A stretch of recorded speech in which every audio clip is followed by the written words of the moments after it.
Yun, hello guys, good evening. Pakita ko lang kung paano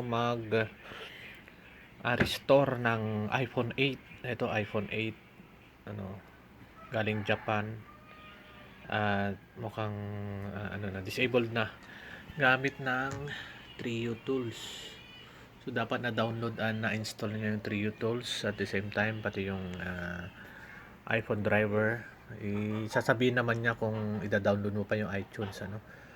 So download nyo muna at pag kumpleto na lahat, ito unang gagawin para ma-detect, kasi kapag ganito yung status niya, hindi siya ma-detect nung Trio Tools, no?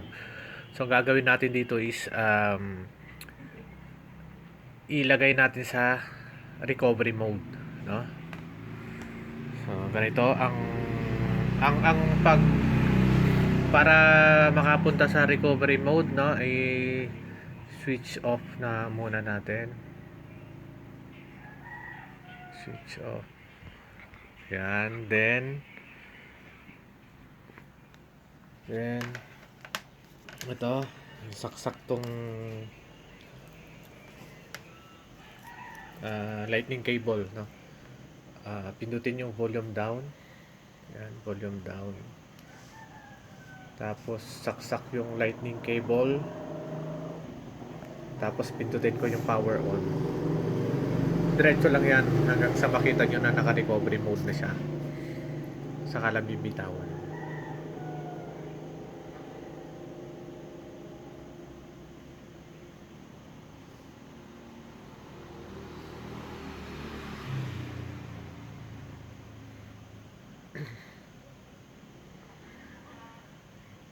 Yan. Then, saka bitawan, no? Binitawan ko na. So, ito naka-recovery mode na siya. At pag tingin mo dun sa Trio Tools, ito sa Trio Tools, detected na niya. Detected iPhone 8 recovery mode. Then, lalabas dito yung mga yung latest, ano, pinaka-latest firmware version, no, which is 16.7.5, ano. So ida-download muna 'yan. Click mo yung download. So ida-download ko muna. Ayan, click download. At yun, pupunta siya sa doon. Ayan na, nagda-download na. So kailangan mo munang antayin. At syempre medyo matagal yan, depende sa bilis ng internet nyo, no. So ipopost ko muna. Ayan, nasa 79%. For info pala, actually, ito galing ng Japan at nakalak sa Docomo. Ano, gustong ipa-unlock sa akin ng aking classmate ng elementary. So meron siyang SIM card dito. So ito i-restore ko to the latest version, then i-activate, no. Since may SIM card naman siya, madali lang i-activate, ano, pupunta agad siya sa menu. And na-check ko na rin to kung mayroong naka-sign in na iCloud o Apple ID. So naka-off siya, naka-off. Kaya safe, ano. Since sabi nga niya hindi na alam yung accounts. Actually yung yung passcode hindi na rin alam, na pinadala lang galing Japan. So kaya ko siya i-restore. And later on, pagka nakapunta na siya sa menu, ipaprocess ko yung unlocking niya, factory unlock. Ayan, 85% siya. Malapit na. At ito pala yung aking daughter na siyang nag-video sa akin pagka dalawang kamay ang ginagamit ko. Yan, mabait yan. Si Hana. Okay. Ayun, done na yung downloading. Verifying na siya. Yung dina-download niya kasi yung firmware, no, na ilalagay dito. I-flash dito sa phone. iPhone 8. Ayan, then i-close na to. At Ayun, na-download na, sabi. Downloaded. Pag nakita niyo yan, downloaded. Tingin kayo dito sa baba. Wag itong retain users data. So, ginagamit lang itong retain users data kapag gusto nyong i-update yung iOS nyo sa latest, no? I-update niya sa latest, then yung mga data nyo hindi siya mabubura. So dapat, so ang gagawin ko naman kasi dito is burahin lahat dahil hindi nga alam yung passcode, no? So kaya dito ako sa quick flash mode. Quick flash mode. Then pindutin yung flash, no? So pipindutin ko na yung flash.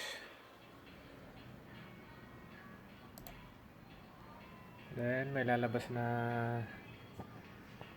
tab, window, easy flash reminder, sabi niya. Check ko, then flash. Ayan na siya, nagraran na siya.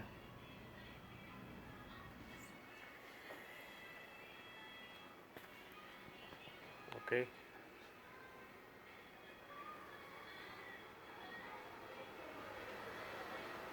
So ipopost ko na lang muna.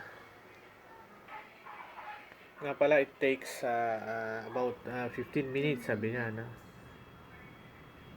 Depende rin sa depende sa bilis ng laptop nyo, no? Kung mabagal din. Siyempre kung mabilis, mga i-series mabibilis. Ayun. Okay? Remind ko lang pala guys, bago tayo mag-restore or mag-flash, kailangan yung unit full charge, no? Or dapat not below 50%. Okay na, pero mas pinaka the best is full charge. Okay? Para hindi magka-aberya during flashing. Okay?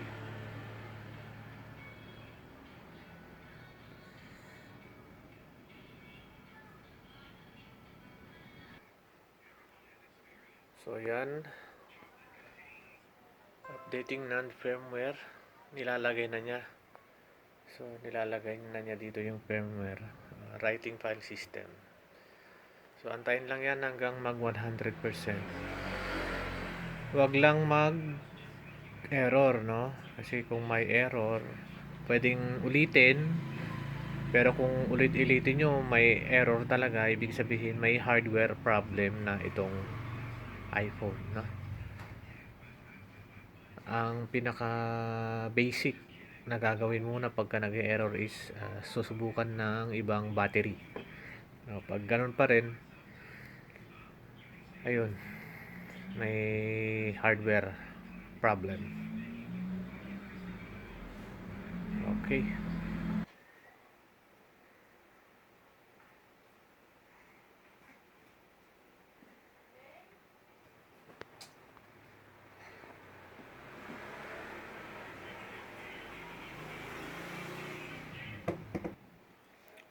At isa pang tips, guys, no, wag gagalawin itong USB, no, kasi baka mag-disconnect siya. So delikado 'yan during flashing or restoring. Tas baka magalaw ito at mag-disconnect. Ayan, problema. Uulitin mo na naman. Okay? So dapat wag nang galawin yung lightning cable. At syempre, hindi magba-brown out. Okay? Swerte lang pagka limbawa nag-brown out at may charge yung battery ng laptop nyo.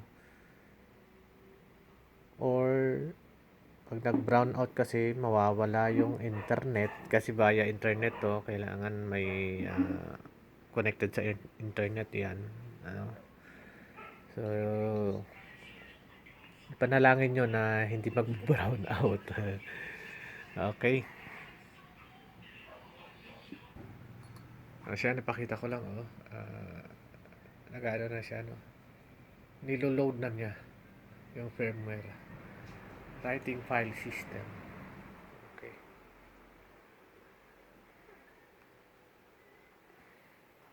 At saka pala, ano, ang Trio Tools libre lang yan, no?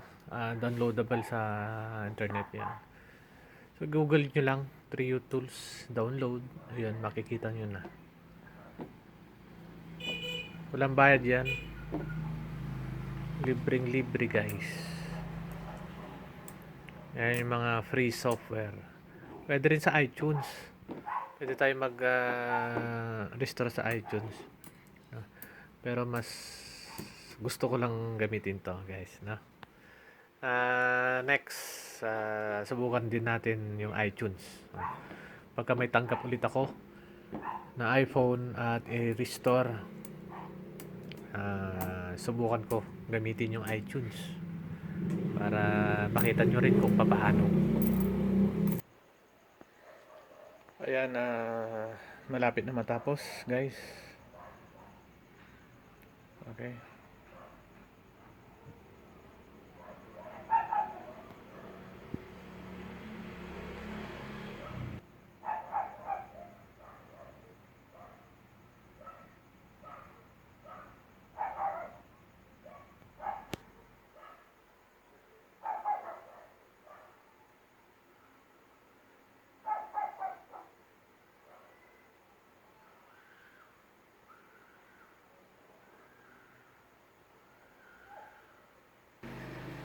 Ayun, pag ganyan na lumabas, congratulations, Clean Flash completed. Ayun. After nyan, ito, maglo-load pa. Parang mag-i-install siya. Nung nailagay na firmware, antayin na naman yan. Then after nun, i-activate na natin. So, kung open line na yung unit nyo, kahit anong SIM pwede. Basta i-connect nyo sa Wi-Fi. Then, madali na lang yun i-activate, no? Pero kung hindi pa open line, kailangan yung SIM card kung saan siya open line. Ibig kong sabihin halimbawa ito, nakalock siya sa Docomo, Japan. So, ang kailangan na SIM card is Docomo. Pag ang gagamitin na SIM card is, halimbawa SIM card natin dito, na pang-activate, hindi gagana yon. Kailangan yung orig SIM card niya. Okay? Pero pag open line na, any SIM pwede. Ayan na siya, nag-i-install na siya mismo. Pwede rin dito mismo sa Trio Tools i-activate. Meron siya auto activation. Pwede nyo i-explore na lang, guys. Okay. Pakita ko mamaya paano i-activate. Kailangan may wifi o connected sa wifi. Okay, kagaya nito, sabi niya, congratulations, activation successful. Kasi na-check ko yung auto activation. So, pumunta na siya dito sa hello. Ito yung tinatawag nilang hello. Mag-hello na siya. Then, i-activate na natin. Actually, na-activate na yan. Kailangan lang natin i-select yung itong mga to. Continue. Next na lang yan, next. Kasi na-activate na. Continue.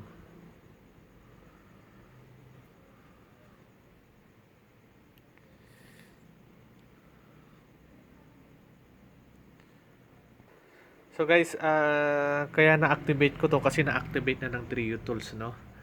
So, no need na para i-connect sa Wi-Fi. Kung sakaling hindi nyo man na-check ito, kailangan i-connect nyo sa Wi-Fi para ma-activate, no? Since ito activated na, sinabi ng Trio Tools, kaya hindi ko na siya kinonect sa Wi-Fi. Okay, continue. Setup Touch ID later. Don't use passcode. Wag na muna. Don't use passcode. Don't use passcode. Then, don't transfer apps and data. Agree.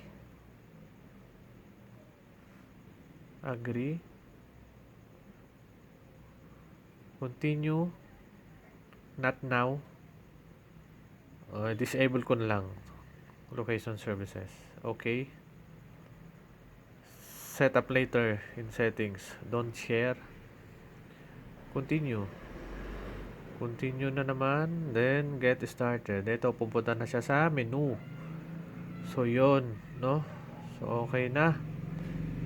So, kanina to, may passcode, no? May passcode pa, or, I mean,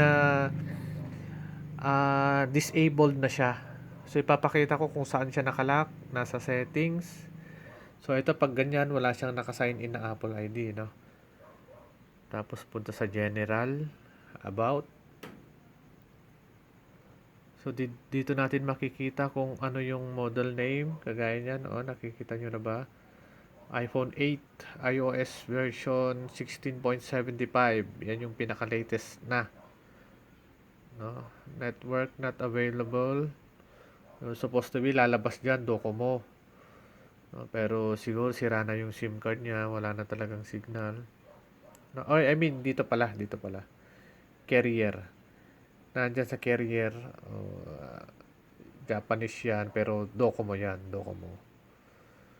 Docomo o Docomo. Hindi ko alam kung anong